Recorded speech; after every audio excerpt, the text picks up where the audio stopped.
Hello dear friends, आपका मेरे curricular channel में आपका स्वागत है। ये चैनल मेरा जो वीडियो लिंक है खास तौर से ऐसे डॉक्टरों के लिए समर्पित है जिनके पास अनुभव तो है लेकिन उनके पास सिस्टमैटिक नॉलेज न होने के पाने के कारण उनको थोड़ा डिग्री मिल जाती है, उनको पसंद किया जाता है। अगर ऐसे डॉक्टर हमारे इस चैनल के साथ जुड़े जाए तो वो एक सिस्टमेटाइज ढंग से एक ट्रेंड डॉक्टर के रूप में वो सीख सकते हैं। तो दोस्तों, हमने पिछले वीडियो लिंक में क्रॉनिक फैटिग सिंड्रोम के सैलिएंट फीचर्स और यानी उसके जो लक्षण होते हैं, उसके क्या कारण होते हैं और फिर उसके क्या एटियोलॉजिकल फैक्टर्स हैं और क्या साइकोलॉजिकल फैक्टर्स हैं, उस सबका हमने निवारण किया था। Management and prophylaxis and treatment point पे चर्चा किया था। आज की जो हमारी टॉपिक्स है वह है एक बहुत ही इम्पॉर्टेंट टॉपिक है जिसमें सामान्य लोग क्या करते हैं, उस समस्या से पीड़ित हैं और उस समस्या है बेटा सर। ठीक है, तो टुडे माय टॉपिक इज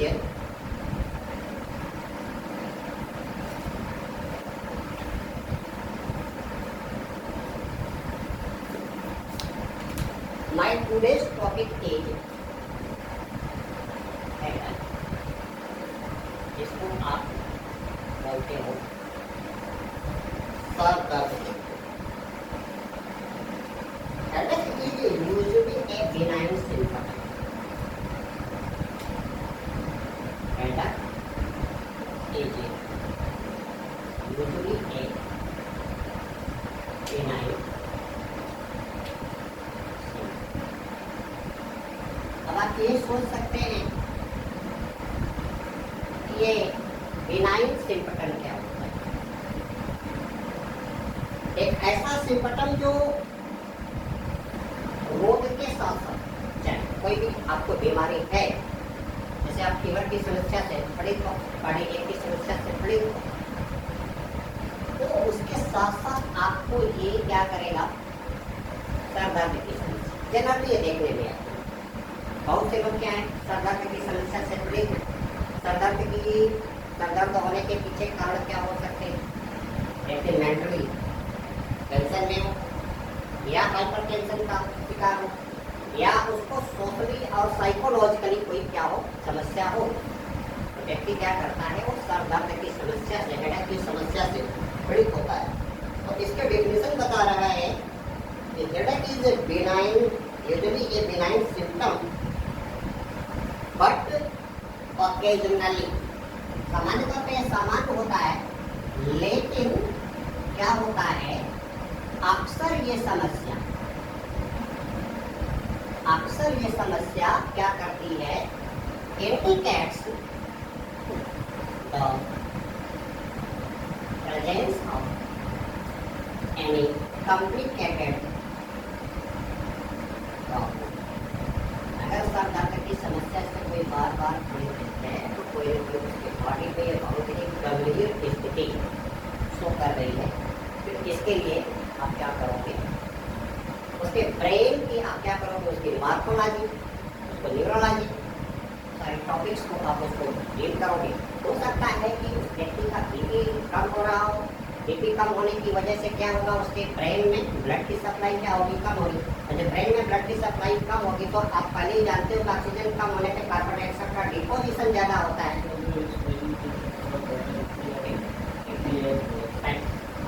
तो जब तक उसको मेंटली प्रॉब्लम होगी, सपोज कर लीजिए कि कहीं ऑब्लिट्रेशन या ऑब्स्ट्रक्शन हो रहा है जिसकी वजह से उसके ब्रेन को सप्लाई होने वाले ब्लड की जब कमी होगी और ब्लड की कमी होगी तो उसके ब्रेन में क्या हो जाएगी, डेफिशिएंसी ऑफ ऑक्सीजन हो जाएगी। और जब ब्रेन को सप्लाई होने वाले ब्लड की कमी होगी, ऑक्सीजन की डेफिशिएंसी होगी, तो ऐसे स्टेज में उसके ब्रेन वाले पार्ट में क्या होगा, एक्यूमुलेशन ऑफ कार्बन डाइऑक्साइड, यानी क्या होगा, एनाएरोबिक अनाक्सीकरण की प्रक्रिया होगी। और अनाक्सीकरण की प्रक्रिया में क्या होगा, वहाँ पे लैक्टिक का फॉर्मेशन होगा और लैक्टिक एसिड क्या करता है, इरिटेशन काज करता है, पहला चीज। दूसरा कारण क्या हो सकता है कि उसको कहीं ना कहीं क्या है, न्यूरोलॉजिकल प्रॉब्लम है, जैसे कि ब्रेन में कोई ना कोई ट्यूमर होना या गट का होना। ये सारी चीजें हम जो है रेडियोग्राफी के द्वारा एक्सरे कराने, उसकी सीटी स्कैनिंग कराने, उसकी एमआरआई कराने, तो हमें एथोलॉजिकल फैक्टर्स पता चल जाता है, क्योंकि कह रहा है कि सामान्य सर दर्द की समस्या एक सामान्य समस्या है, लेकिन अक्सर यदि किसी व्यक्ति को लगातार सर दर्द की समस्या रह रही है तो ये कहीं ना कहीं उसके न्यूरोलॉजिकल समस्या है, यहाँ पे हमें हायर लेवल पे जा करके उसको इन्वेस्टिगेट कराना पड़ेगा, उसकी सीटी स्कैनिंग करानी पड़ेगी, उसकी एमआरआई करानी पड़ेगी। ठीक है, तो क्या कहा कि सर दर्द की समस्या सामान्यतः एक सामान्य समस्या है, लेकिन ये अगर ये क्रॉनिक परसिस्टेंट बनी रह रही है तो ये इंडिकेट करती है कि आप इसकी क्या करें, फर्दर एंड सुपरवाइज्ड इन्वेस्टिगेशन आप करें। ठीक है, आगे आपका आ रहा है इंट्राक्रैनियल हेडेक। इंट्राक्रैनियल हेडेक यानी कि ये क्रैनियम यानी क्या बोलते हो आप, skull and skull contents very sensory and important organ that called brain।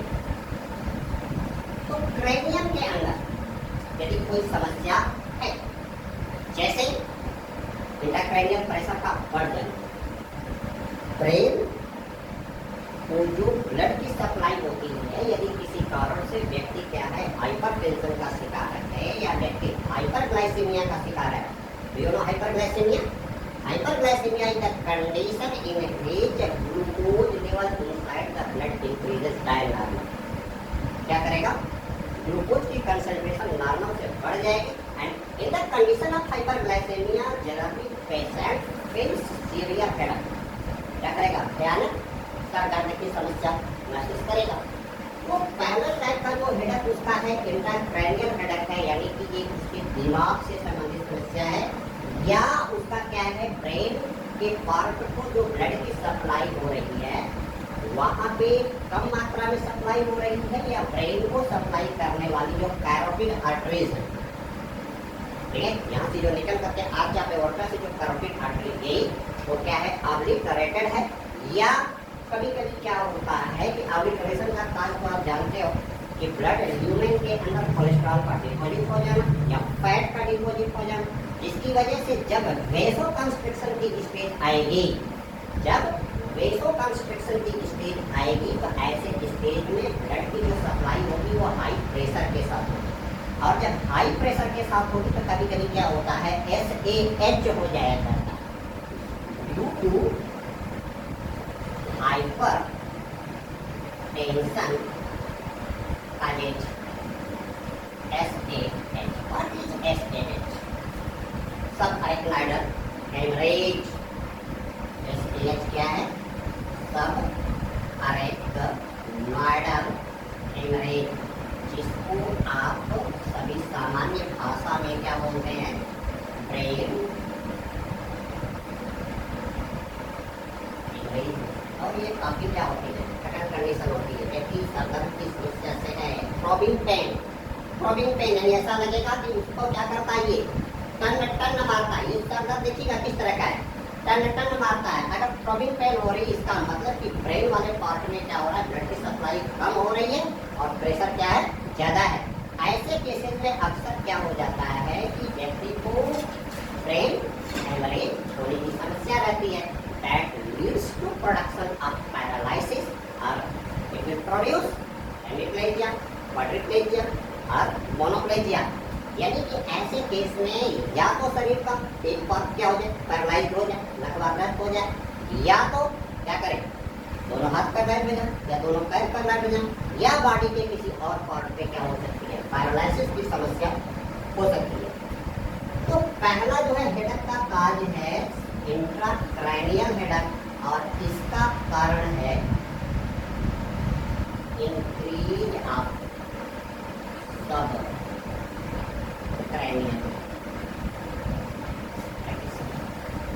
Hyper, okay, due to hypertension causes sub retinoidal haemorrhage.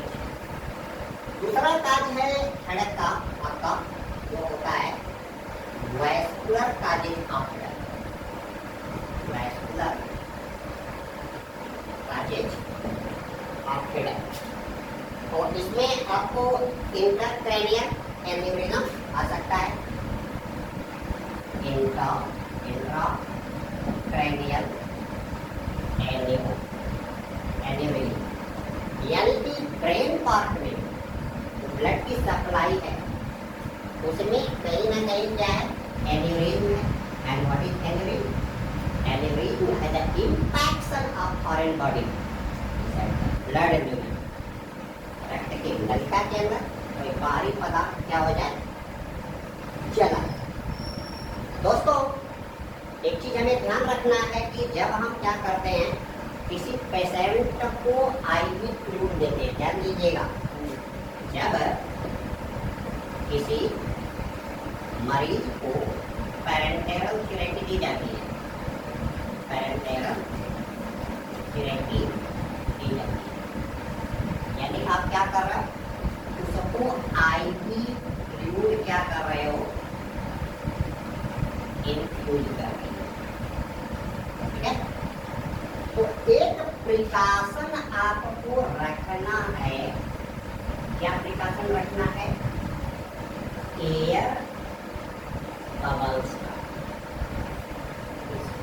Air bubbles आप इनफ्यूज करते समय या आईवी इंट्रावेनस इंजेक्शन देते समय सिरिंज को अच्छी तरह से देख लें, कहीं उसमें एयर बबल को मिल जाए। ये एयर बबल क्या करता है, ब्लड के बीच में आ जाता है, ठीक उसी तरह से जैसे एक पाइप से पानी फ्लो कर रहा हो और उसमें यदि बुलबुला आ गया तो वो बुलबुला बीच में जाकर के रुक जाता है और उसके अगली बगली पानी जाता रहता है। ऐसे ही पैरेंटेरल थेरेपी देते समय क्या होता है, डॉक्टर की गलती से जो बीमारियां पैदा हो जाती हैं इसको हम बोलते हैं iatrogenic disease। क्या बोलते हैं, iatrogenic disease बोलते हैं। अब ये बीमारी क्यों पैदा हुई, डॉक्टर की लापरवाही के कारण पैदा हुई। जैसे कई बार क्या होता है, ऑपरेशन करते समय बड़े बड़े सर्जन क्या करते हैं, सीजर्स वगैरह, काज पीस वगैरह, कॉटन वगैरह, ये जल्दबाजी में उसके एब्डोमिनल पार्ट के अंदर भी छोड़ देते हैं। बाद में पता चला कि उसको जब उन्होंने पैक कर दिया, पैक करने के बाद वो अपना लक्षण दिखाएगा। तो ये गलती किसकी वजह से हो रही है, डॉक्टर की गलती की वजह से हो रही है। इसमें भुगतना पड़ता है किसको, मरीज को, ठीक है। तो जो बीमारियां, जो सिम्टम्स डॉक्टर की गलती की वजह से पैदा हो रही हैं, ऐसी बीमारियों को क्या बोलते हैं, iatrogenic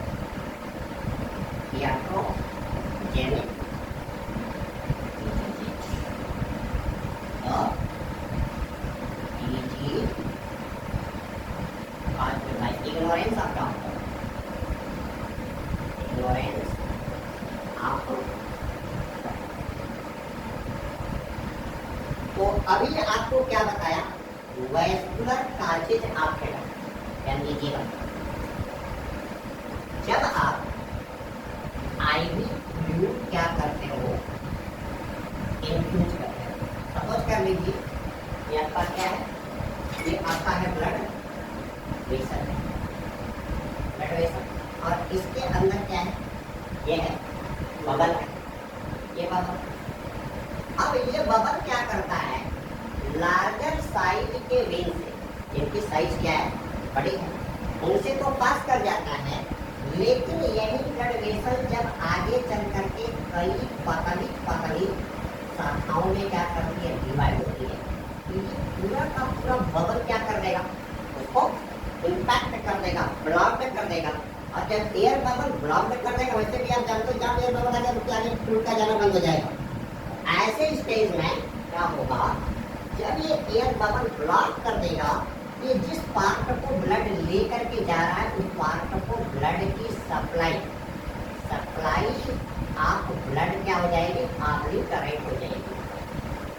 हो जाएगी। और जिस पार्ट को ब्लड की सप्लाई बंद हो जाएगी, काफी देर तक उसको ब्लड की सप्लाई नहीं मिलेगी, तो उस पार्ट को क्या होगा, न्यूट्रिशन प्रोवाइड नहीं हो पाएगा, एनर्जी प्रोवाइड नहीं हो पाएगी, क्योंकि न्यूट्रिटिव मटेरियल को लेकर के जाने का काम ब्लड करेगा, ऑक्सीजन लेकर के जाने का काम ब्लड करेगा, कार्बन डाइऑक्साइड को लेकर के वापस आने का काम ब्लड करेगा। लेकिन यहाँ पे डॉक्टर की गलती की वजह से एक फॉरेन मटेरियल, एक बारीक पदार्थ बबल जो है क्या है, आकर के बहुत पतली साइज की वेन्स में या आर्टरी में आकर के क्या हो गया है, क्लॉग्ड हो गया है। That condition is called aneurysm. Aneurysm, that condition is called aneurysm.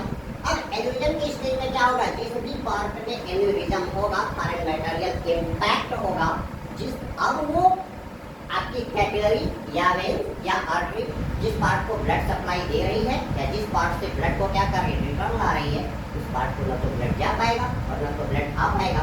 जब ब्लड नहीं जा पाएगा तो उस पार्ट को क्या करेगा, न्यूट्रिटिव मटेरियल नहीं जा पाएगा, उस पार्ट को ऑक्सीजन नहीं जा पाएगा।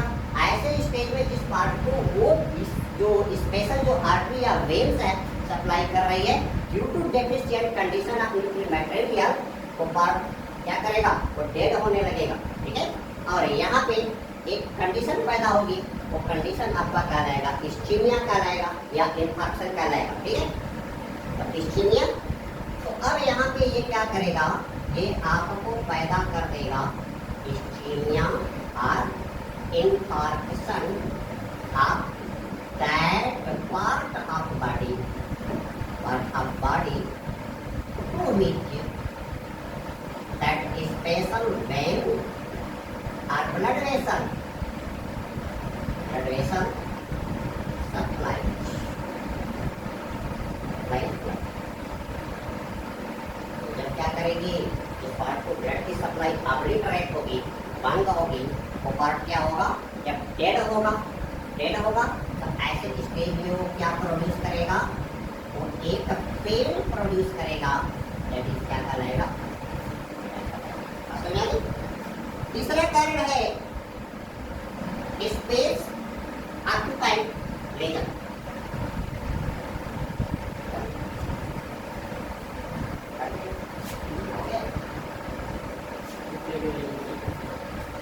Ischemia or infarction of that part of the body to which special vein or blood vessel supply blood।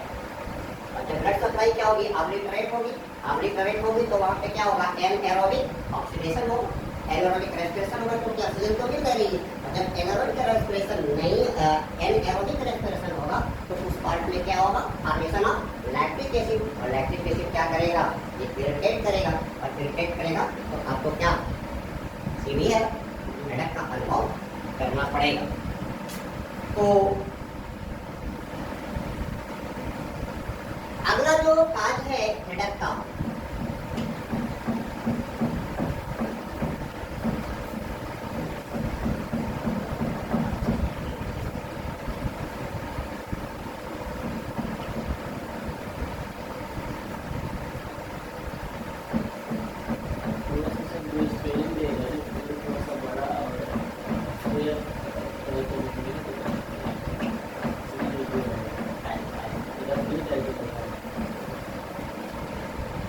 तीसरा फैक्टर है स्पेस ऑक्युपाइंग रीजन।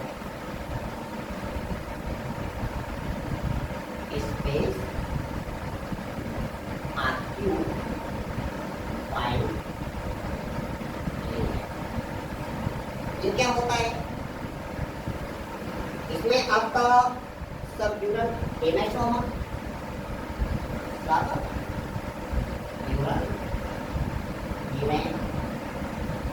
अभी सारे टॉपिक्स पे हम चर्चा करेंगे, अभी काजेज देख लें। इसके बाद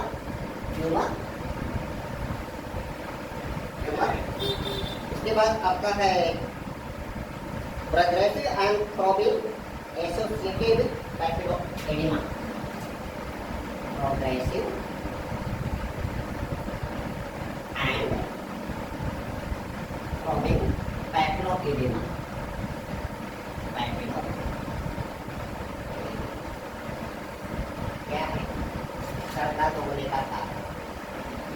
यहाँ पे क्या कहा, subdural haematoma.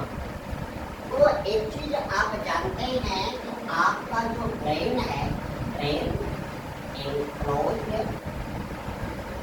within skull or cranium। Brain क्या होता है? खोपड़ी के अंदर। और ब्रेन आपका क्या है? ब्रेन काफी जो है सेंसिटिव एंड इम्पोर्टेंट आर्गन आपका क्या है?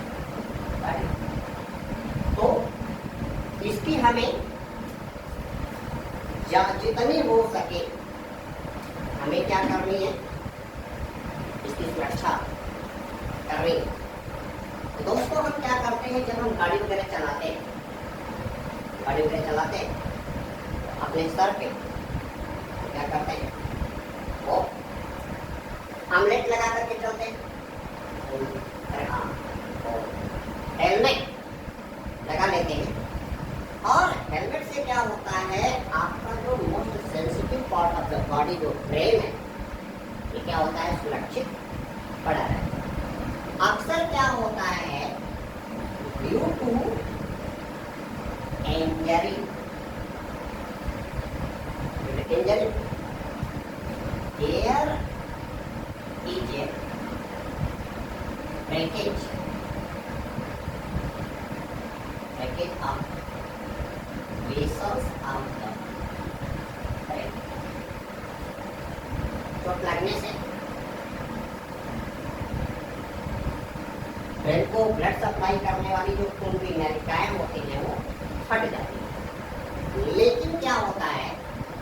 आपका जो अस्कल है यह रप्चर नहीं होता, ठीक है? तो बड़ी रप्चर नहीं हो पाई।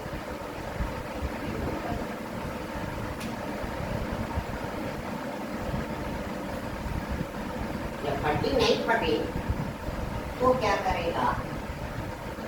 ब्लड जो है इनसाइड द क्रैनियम क्या होने लगेगा? डिपॉजिट होगा। और जब ब्लड जैसे ही ब्लड वेसल के बाहर आ जाता है, आप जानते हो कि एक प्रोसेस स्टार्ट हो जाती है क्लॉटिंग ऑफ ब्लड क्लॉट, ठीक है? तो due to clotting of blood,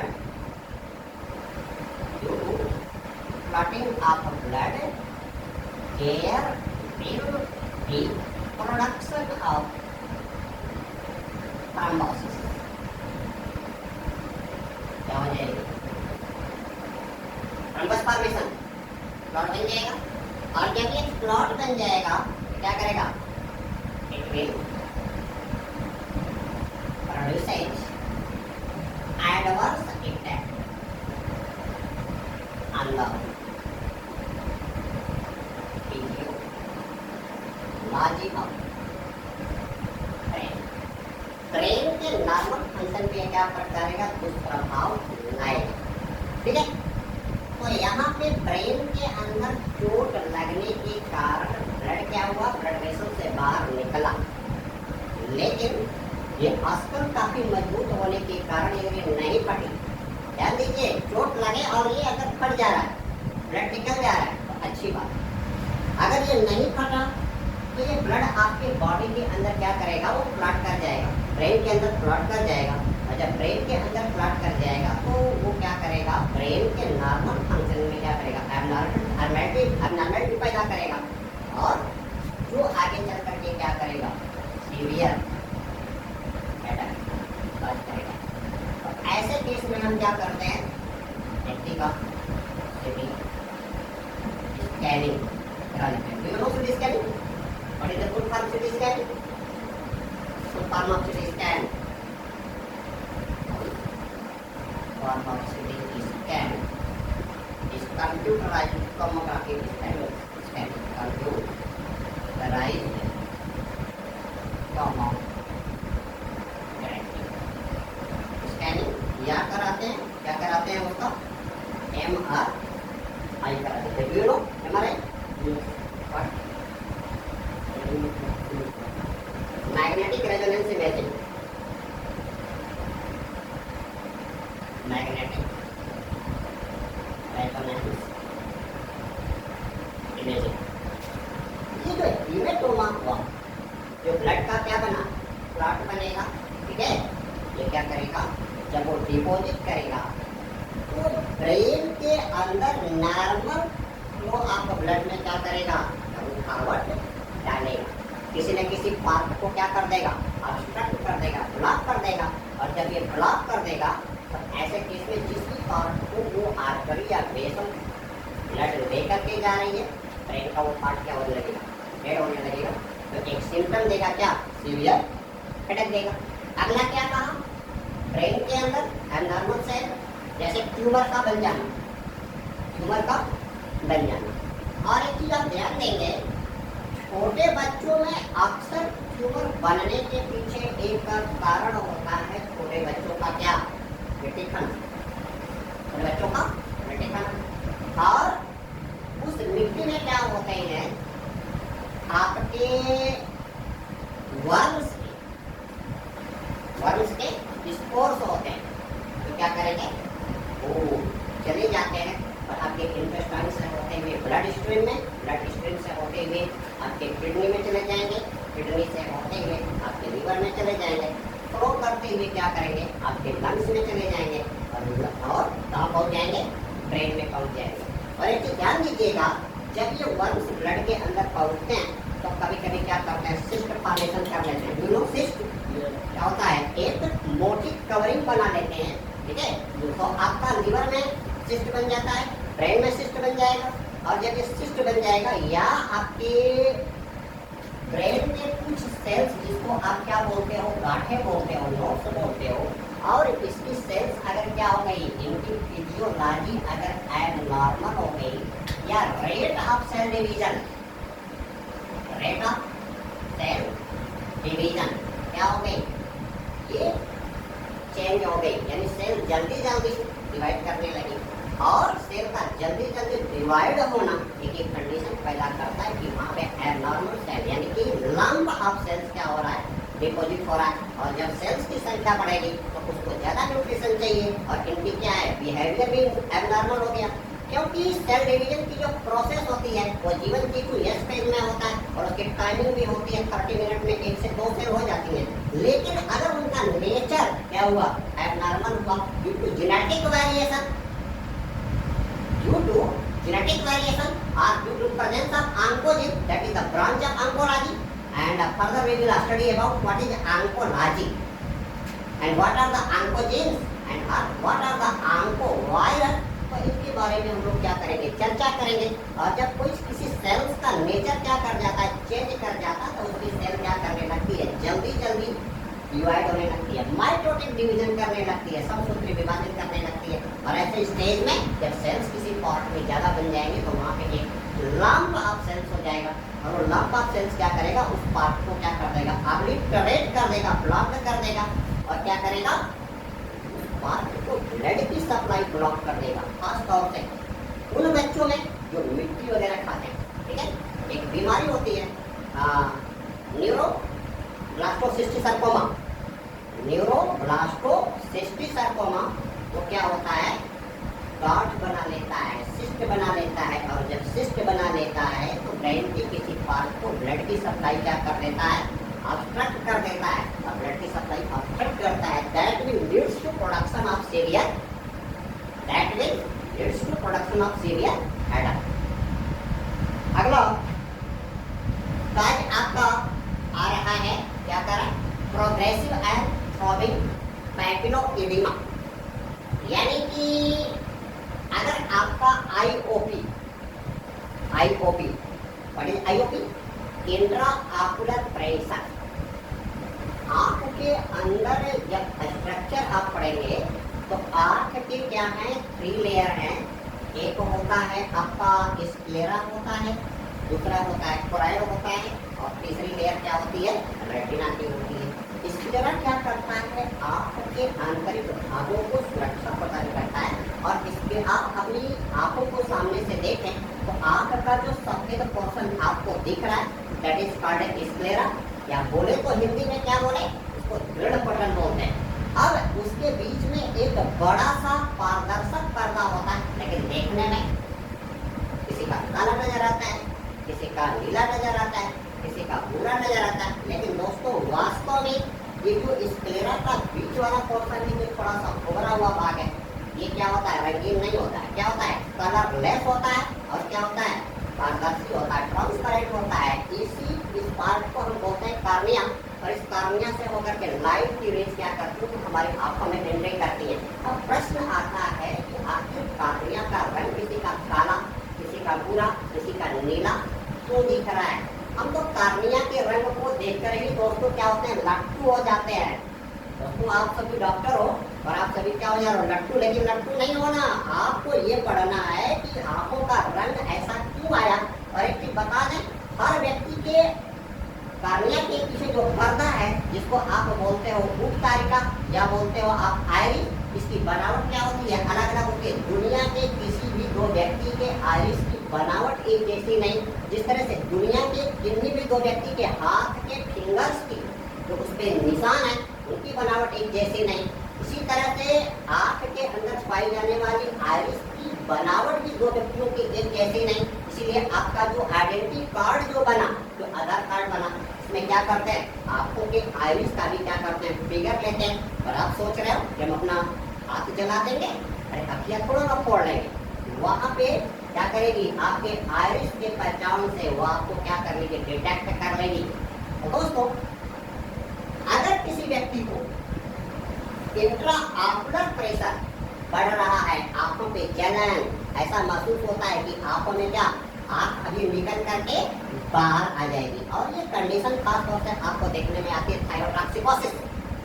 thyrotoxicosis यानी किसी व्यक्ति को जब उसके ब्लड में थायराइड हार्मोन्स की मात्रा क्या हो जाए, बढ़ जाए, यानी उसके ब्लड में TSH hormone, thyroid stimulating hormone की मात्रा बढ़ जाए, और TSH की मात्रा बढ़ने से क्या होगा, उसके ब्लड में क्या हो जाएगा, T3 और T4 की मात्रा बढ़ जाएगी। ट्राईआडोथायरोनिन और टेट्राआडोथायरोनिन की मात्रा क्या करेगी, बढ़ जाएगी। तो ऐसे स्टेज में क्या होगा, जब उसकी मात्रा बढ़ जाएगी, यानी कि आंख के अंदर जो आपका आपकी रचना में कार्निया के पीछे आइरिस, और आइरिस आपके आइरिस और लेंस के बीच में एक फ्लूइड बना होता है, जिसको आप बोलते हो एक्वस ह्यूमर, जली द्रव। और आपके लेंस और रेटिना के बीच में एक द्रव भरा होता है, जिसको आप बोलते हो वेट्रस ह्यूमर या काचा द्रव बोलते हो।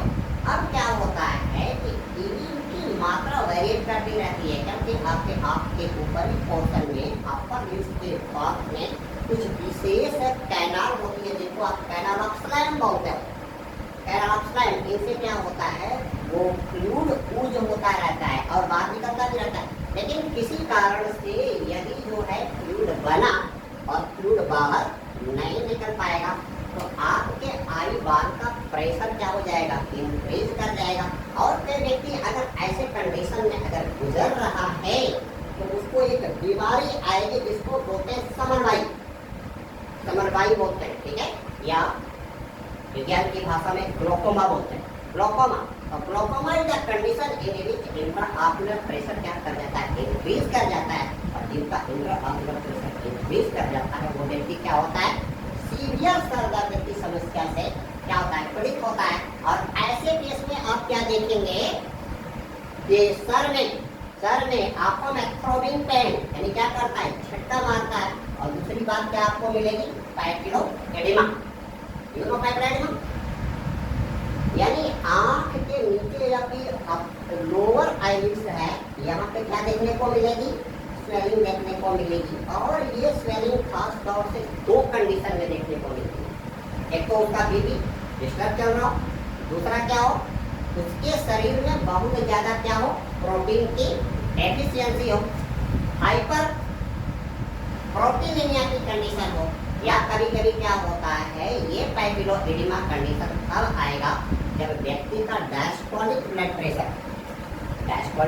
प्रेशर क्या होने लगे, इंक्रीज करने लगे, या उसकी किडनी स्टेज में जा रही है, यानी कि वो ब्लड को फिल्टर करके बाहर ये क्या कहते हैं एक्सक्रीटरी मटेरियल को बाहर नहीं निकल पा रही है। तो ऐसे स्टेज में उसके आंखों के आसपास क्या एक स्वेलिंग है ना, यहाँ पे ध्यान दीजिए, यहाँ पे यदि स्वेलिंग किसी व्यक्ति को देखने को मिल रही है तो आप उसका दो कंडीशन चेक करेंगे। एक तो देखेंगे कि उसका हीमोग्लोबिन लेवल क्या है, हीमोग्लोबिन लेवल कम होने पर भी ऐसी आ जाएगी। दूसरा ये देखिए कि क्या उसके आंखों के पास भी स्वेलिंग है या उसके पूरे बॉडी में स्वेलिंग आ रही है।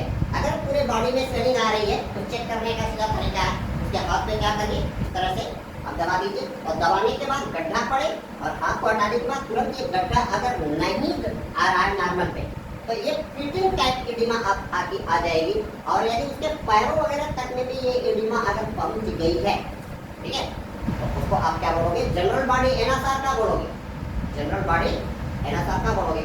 ये कंडीशन यदि मिल रहा है, अगर पैटो एडिमा आंखों के आसपास स्वेलिंग मिल रही है और स्वेलिंग मिलने के पीछे कारण क्या है कि उस व्यक्ति का ब्लड प्रेशर क्या है, हायर देन नॉर्मल। तो हम सबसे पहले क्या उसके प्रेशर को मेंटेन करने का प्रयास करेंगे। अब आपका एक और आता है पोस्ट लंबर पंक्चर। अक्सर क्या होता है कि व्यक्ति मेनिंजियल बीमार से, न्यूरोलॉजी की बीमारियों से क्या होता है, पीड़ित होता है, तो डॉक्टर क्या करते हैं, उस व्यक्ति का CSF जांच कराने की क्या करते हैं, सलाह देते हैं। न्यूरोसीएसएफ, सेरेब्रोस्पाइनल फ्लूइड, जो ब्रेन के अंदर फ्लूइड है, और ये फ्लूइड क्या है, ये फ्लूइड आपका स्पाइनल कॉर्ड से भी है, ठीक है। ब्रेन की गंभीर बीमारियों में सेरेब्रोस्पाइनल फ्लूइड की जांच कराई जाती है और ये फ्लूइड आपका कहाँ से, ये L4 और L3, L4 और L5 लेवल से, यानी रीढ़ की हड्डी से क्या करते हैं, पानी निकालते हैं। अब अक्सर क्या होता है, रीढ़ की हड्डी से पानी निकालने के कारण ब्रेन में क्या होती है, CSF की कमी हो जाती है और CSF की कमी होने से कभी कभी क्या होता है, व्यक्ति को शॉक टाइप का लगता है, झटका टाइप का लगता है और उसको क्या हो जाएगी, सर दर्द की समस्या आ जाती है। तो दोस्तों आज के वीडियो लिंक में इतना ही। अगले वीडियो लिंक में हम जो है हेडेक के, अभी हमने काजेज देखा, अगले वीडियो लिंक में हम इसके मैनेजमेंट, प्रोफिलैक्सिस और प्रिकॉशन, और हम क्या क्या प्रिकॉशन करते हैं कि हम जो है हेडेक की समस्या से लोगों को भी मुक्त रखें और दूसरों को भी मुक्त रखें। दोस्तों आप कभी भी ऐसी गलती नहीं करोगे कि हेडेक की समस्या से कोई पीड़ित आया तो आप उसको उठा करके एस्पिरिन ले, ठीक है।